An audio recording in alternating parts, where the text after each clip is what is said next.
cemerlang. Apa itu cemerlang? Cerdas, meraih prestasi gemilang. Yang kami harapkan ini adalah para nanti ya teman-teman setelah lulus itu kami harapkan nanti ada yang menjadi dosen, buka yayasan gitu ya, ada juga jadi konsultan, ada juga menjadi teknopreneur, kemudian ada juga menjadi para pelatih-pelatih.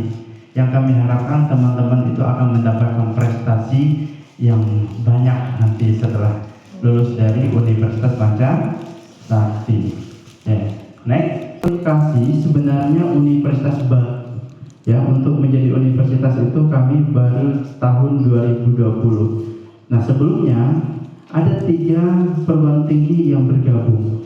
Ada STIMIK Cikarang, kemudian ada STIE, Sekolah Tinggi Ilmu Ekonomi, dan ada STKIP, gitu ya, STKIP Pancasakti. Nah, akhirnya mereka bersatu, gitu ya, bersatu dan mentransformasikan, gitu ya, yang tadinya ada 3 perguruan tinggi ini menjadi satu, menjadi Pancasakti Bekasi, yang mana terdiri dari 9 program studi ya untuk sarjana dan diploma, dan ada 1 program studi untuk tingkat magister ataupun S2, yaitu S2 Pendidikan Anak Usia Dini, dan satu-satunya S2 yang dikelola oleh perguruan tinggi swasta.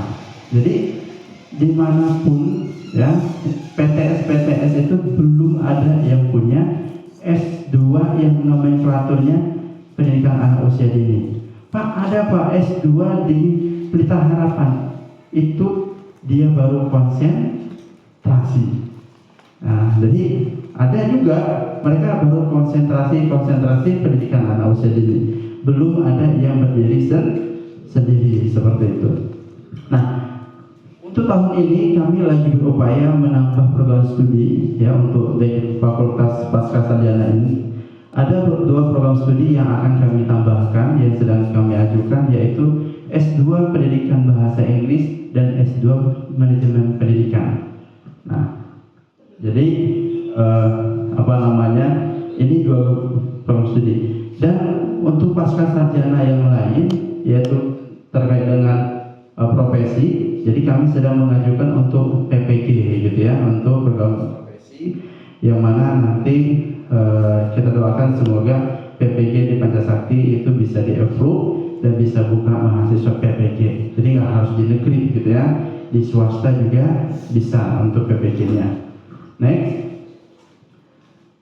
kemudian struktur organisasi.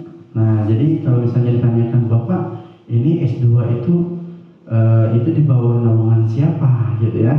Nah, jadi kalau misalnya kita lihat di struktur organisasinya itu ada rektor ya, yaitu Bapak Haji Jahardin SEMM PhD, kemudian ada wakil rektornya, pertama itu adalah Bapak Dr. Supriyadi STP MPD, wakil doktor 2-nya itu Bapak Roma Iskandar SEMM, dan wakil rektor 3 tadi ya, Ibu yang cantik gitu ya, Ibu Dr. Sriwatini. Nah, kemudian untuk ketua LPPM-nya ada Dr. Leroy, kemudian ketua LPM itu ada Ibu Janita. Nah, untuk fakultas saat ini kita ada 4 fakultas. Apa saja? Fakultas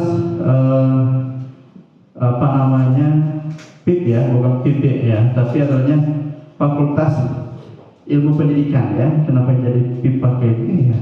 Fakultas Ilmu Berbasis gitu. Bukan ya, ini salah ya, typing error nih. Jadi Fakultas Ilmu Pendidikan itu sekarang diganti Bapak Dr. Yon AE, kemudian Dekan Fakultas EPB juga sekarang sudah ganti juga, itu ada Ibu Dr. Adelina. Kemudian Fakultas Sains dan Teknologi itu ada Bapak Ali Mulyanto MKom, dan Fakultas ya Pascasarjana itu Ibu Dr. Nita Priyanti MPD, seperti itu. Nah, ini adalah struktur organisasinya. Nah, kemudian untuk kaprodinya teman-teman sendiri siapa? Nah, untuk kaprodinya Pakan, enggak Pakan? Bukan Pakan makanan itu ya. Pakan itu adalah kita kekosongan untuk keprodi gitu ya. Dan keprodinya itu PLT-nya itu tetap adalah Ibu Dr. Nita Priyanti. Jadi beliau walaupun sebagai dekan fakultas, tapi juga beliau sebagai pelaksana tugas untuk program studi. Karena apa? Karena kita baru ada satu studi. Nah, nanti ketika sudah ada 2 program studi itu sudah mendapatkan izin, maka kebutuhan untuk ke prodi itu akan ada seperti itu ya. Terus saya siapa gitu ya? Kalau saya ini adalah bukan siapa-siapa. Ya. Oh iya, saya belum kenal diri ya. Ya, perkenalkan, nama saya Chandra Apriyansa, MPD. Saya adalah sekretaris program studi S2. Jadi ada sekretaris tapi tidak ada prodi gitu ya. Jadi yang baru kebutuhannya adalah sekretaris seperti itu. Nah, saat ini saya juga sedang menempuh pendidikan S3 di UNJ, S3 pendidikan anak usia dini ya. Doakan semoga segera lulus ya.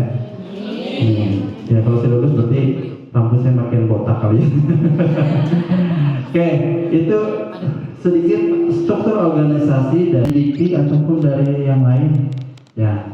Jadi untuk akreditasi kami ya, ataupun kita teman-teman semuanya, untuk institusi ya itu sudah terakreditasi baik sekali ya. Jadi kalau misalnya ditanyakan ada yang PNS di sini ya, yang PNS, Pak bagaimana nih kita akan mengajukan yang namanya surat izin belajar, itu bagaimana ya, ini harus terakreditasi, bisa. Jadi untuk institusi kita itu adalah baik sekali. Kalau misalnya grade ya, karena saat ini itu akreditasi itu ya dari A, B, C gitu ya. Nah, terus berubah menjadi unggul, baik sekali jadi baik. Nah, nanti ke depan itu cuma ada 3 juga ya, terakreditasi, tidak terakreditasi, terakreditasi unggul, sama yang satunya lagi adalah terakreditasi internasional. Nah, jadi untuk akreditasi kita baik sekali, atau kalau di grade-nya yang lama gitu ya, itu ada di B. Nah, kemudian untuk program studinya ya, program studi S2 PAUD yang lahirnya tahun 2021 ya, dan baru kita ajukan akreditasi sudah mendapatkan baik sekali gitu, baru lahir 2021, 22, 23, 24, baru 3 tahun. Biasanya kalau program studi baru itu mengajukan reakreditasi gitu ya, itu dia masih mendapatkan baik gitu. Dan alhamdulillah kami mendapatkan baik sekali. Jadi ini berkat dari bagaimana kurikulum yang dikemas gitu ya. Dan ini adalah hasil karyanya kakak-kakak tingkatnya teman-teman semuanya. Tadinya kita akan unggul ya, kenapa? Karena kita udah mendapatkan skor unggul sebenarnya, hanya saja kami kekurangan poin, dan poin itu dihilangkan, tidak ada lulusan waktu akreditasi. Kami udah ada lulusan, itu tidak diakui untuk akreditasinya. Kenapa? Karena mungkin kalau ada yang asesor, lulusan itu diakui kalau misalnya unggul itu dia minimal 2 tahun di pengguna. Maksudnya 2 tahun dia kerja, baru kita study gitu ya, kita lacak para lulusan kita, baru itu nilainya diakui. Nah, sedangkan kami waktu itu baru meluluskan, baru mau wisuda, ini kita udah punya lulusan, dan mereka udah pada kerja. Yang tahu pada kerja, hanya saja di pengguna itu belum menggunakan ijazah S2-nya gitu. Oh baiklah, jadi nanti kita reakreditasi lagi ya, insya Allah kita mendapatkan unggul. Amin ya, di tahun 2029. Nah, ini adalah akreditasinya. Jadi kalau misalnya ada yang tanya tidak terakreditasi, baik sekali. Jadi ya teman-teman semuanya. Oke, terus lanjut. Next. Nah, terus Pak, visinya apa? Tadi Pak Sukirman itu menyatakan bahwa Pancasakti itu punya konsen yang lain, gitu ya. Nah, jadi di pasca sarjana itu teman-teman semuanya memiliki visi menjadi program pasca sarjana yang unggul. Ini harapan kami menjadi unggul ya di tingkat nasional pada tahun 2029 sebagai institusi yang menghasilkan lulusan magister berkarakter. Nah, ini kata kuncinya, berkarakter, teknopreneur, menguasai riset. Ya, maksudnya bisa melakukan penelitian. Kalau ditanya lulusan Pancasakti bisa nggak meneliti? Bisa, gitu. Kemudian dan teknologi informasi untuk bersaing di tingkat nasional. Ini adalah harapan kami. Teman-teman semuanya itu punya karakter, teman-teman punya bisa riset, bisa melakukan penelitian, terus menguasai dengan teknologi, gitu ya, sama bisa bersaing di tingkat nasional seperti itu. Ini harapannya. Jadi teman-teman itu kami ingin ketika ditanya Ahmad Syukron, wah Pak Ahmad Syukron itu pintar untuk melakukan penelitian, kemudian karakternya bagus, orangnya punya ego kerja yang bagus dan seterusnya. Nah, jadi itu harapan kami. Terus next. Nah, terus bagaimana Pak dosen-dosennya? Oke, kami belum punya profesor, teman-teman semuanya. Jadi untuk ditanyakan yang profesor di Pancasakti belum ya. Kami belum punya profesor. Itu salah satu poin juga kita nggak bisa unggul. Kenapa? Belum ada profesor. Nah, tapi kita memiliki banyak provokator. Ya, provokator ya. Ini adalah para provokator kami. Provokator untuk lebih baik ya, bukan provokator untuk yang suka ngelupi gitu ya. Ya, jadi untuk dosen-dosennya ya, dosen tetap kita itu ada asosiat profesor. Jadi OTW ke profesornya gitu ya. Nanti kalau dia jadi profesor ininya hilang. Nah, ini kita harapkan di tahun 2025 itu kita sudah punya profesor. Ya, asosiat profesor Dr. Sriwatini PD tadi wakil rektor 3. Ya, kemudian asosiat profesor Dr. Nita Priyanti MPD, ibu dekan kita. Kemudian Dr. Imam MPD, Dr. Lilis Suryani MPD, Dr. Brigita Pridawati MPD MSI. Jadi beliau S2-nya 2, yaitu psikologi sama PAUD.